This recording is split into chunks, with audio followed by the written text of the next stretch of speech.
¿Qué va a pasar en 9 días cuando se inicie la audiencia preparatoria del juicio al expresidente Uribe? Además, se empeñó en no acusarlo, sino en defenderlo. O sea, el fiscal era parte de la defensa, en tratar de perseguir a los testigos y desacreditar las pruebas.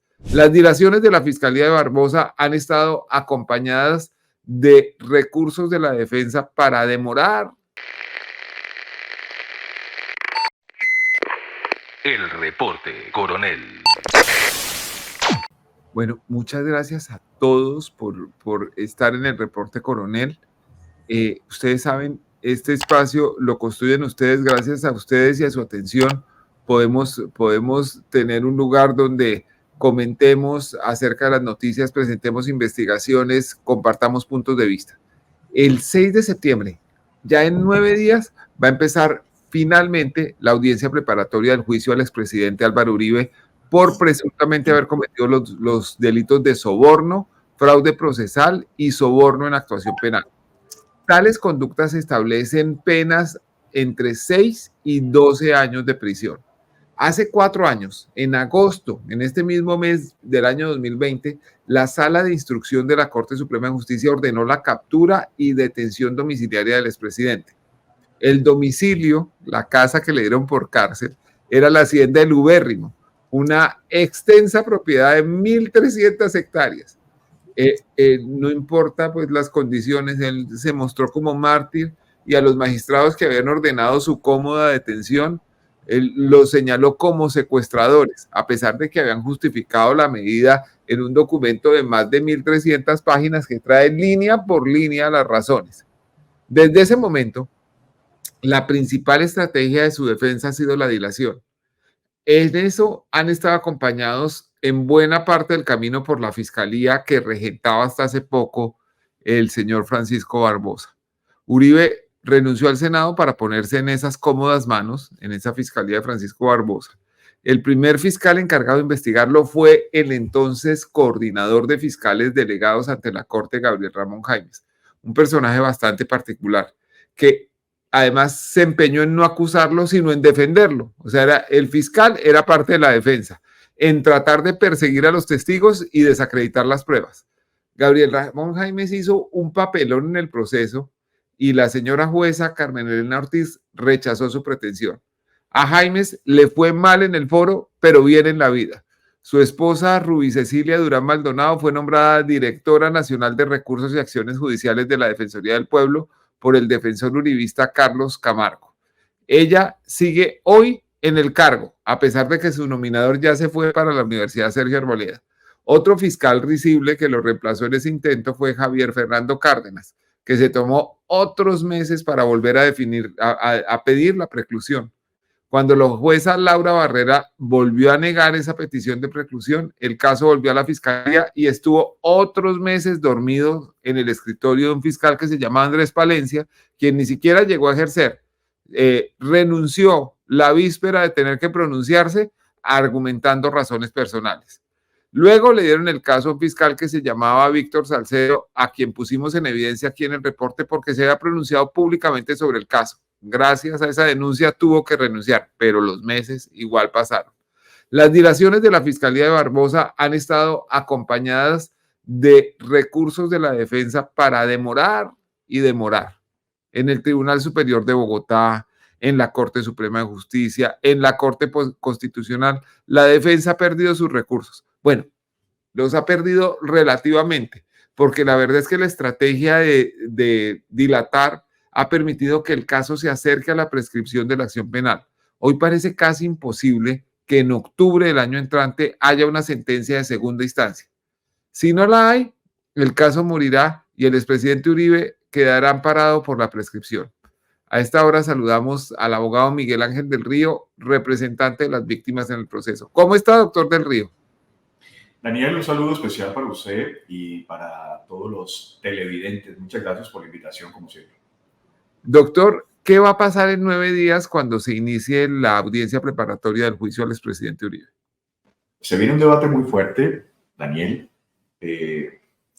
Como yo le decía esta mañana también cuando hablábamos, digamos que la primera gran conclusión es hoy que a lo que le apuesta Álvaro Uribe Vélez seguramente es a la prescripción de la acción penal. Y por eso es evidente que contamos con el acompañamiento desde el punto de vista objetivo, de la juez 44 y de la Administración de Justicia en términos generales, que ha acogido este caso como lo que es un proceso de connotación nacional sobre el cual hay que despojarnos de los tintes políticos. Es evidente que cualquier decisión tendrá consecuencias políticas, pero no es un proceso político, es un proceso judicial. Y a partir del 6 de septiembre y hasta finales de octubre están establecidas unas 10, 12 fechas que tienen como propósito darle agilidad al debate al interior de la audiencia preparatoria. La audiencia preparatoria es de las audiencias más importantes. Creo yo que de eso depende la legitimidad de un buen juicio, que sea una muy buena audiencia preparatoria. ¿En qué consiste? Consiste en que las partes, defensa y Fiscalía General de la Nación, muestran los elementos materiales probatorios. Ya la Fiscalía, con posterioridad a la audiencia de acusación, Daniel, descubrió todos los elementos que va a llevar a juicio.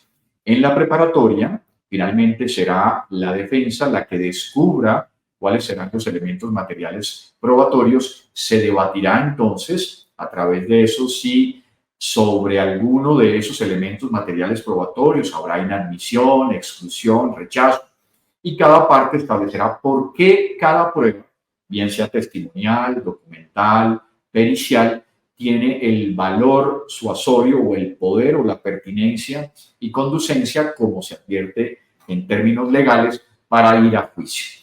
Al final de la etapa preparatoria, es decir, a finales de octubre seguramente, con ocasión a la decisión de la juez de qué pruebas admite, qué pruebas rechaza, qué pruebas excluye, seguramente habrán recursos o bien de la Fiscalía General de la Nación, que nos representa a nosotros, o bien de la defensa, con ocasión a que la juez le niegue alguna de esas evidencias probatorias.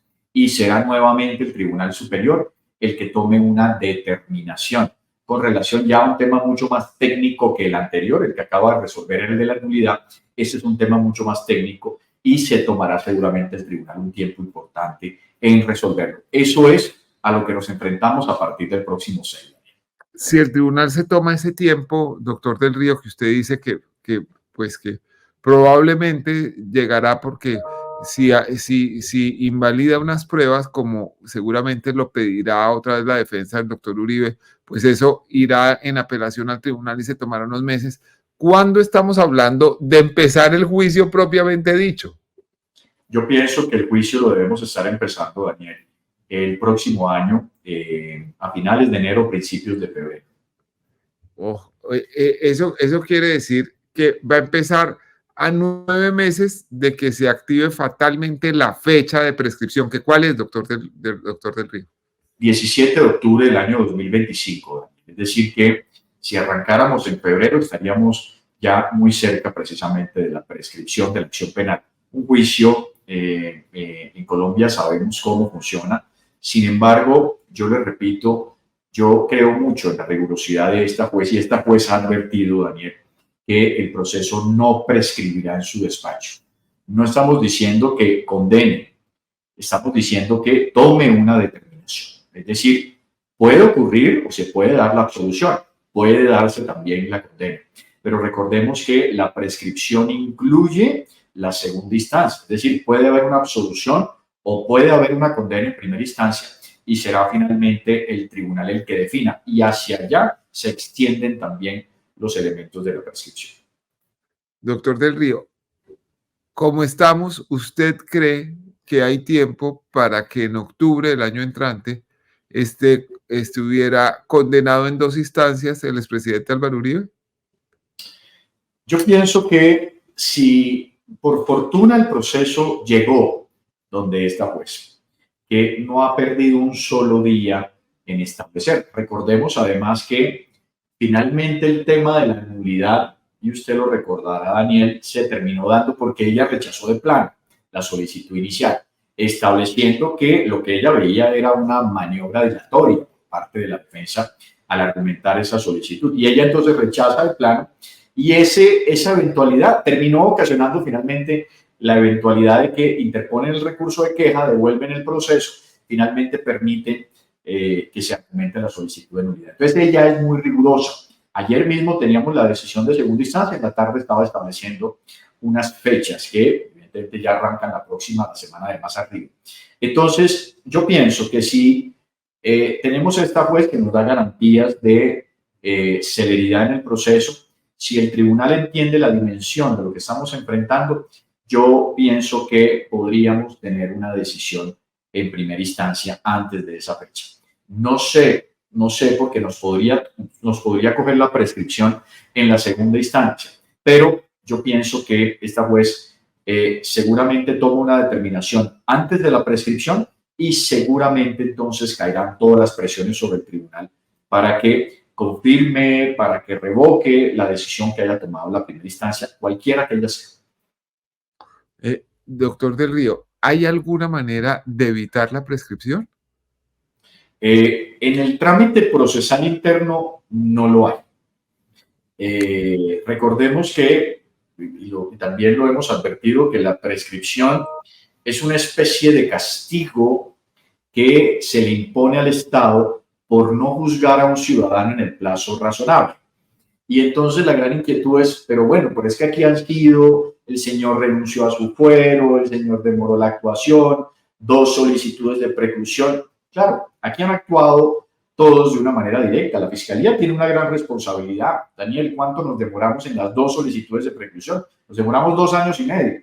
Ese tiempo, evidentemente, es de la Fiscalía General de la Nación, que es el Estado, no en últimas, que representa todos los poderes del orden público. Entonces, en ese sentido, evidentemente, el Estado tiene que responsabilizarse por esas eventualidades y será entonces un castigo precisamente para eso. La Fiscalía tendrá evidentemente que responder en su momento frente a esas eventualidades, pero no hay ningún elemento procesal en este expediente que nos permita o interrumpir el tema de la prescripción. Hay una eventualidad que no va a pasar nunca, y es que el propio acusado renuncie a la prescripción de la acción penal, pero eso se da solamente por 1 año y seguramente no lo va a hacer Álvaro Uribe Vélez.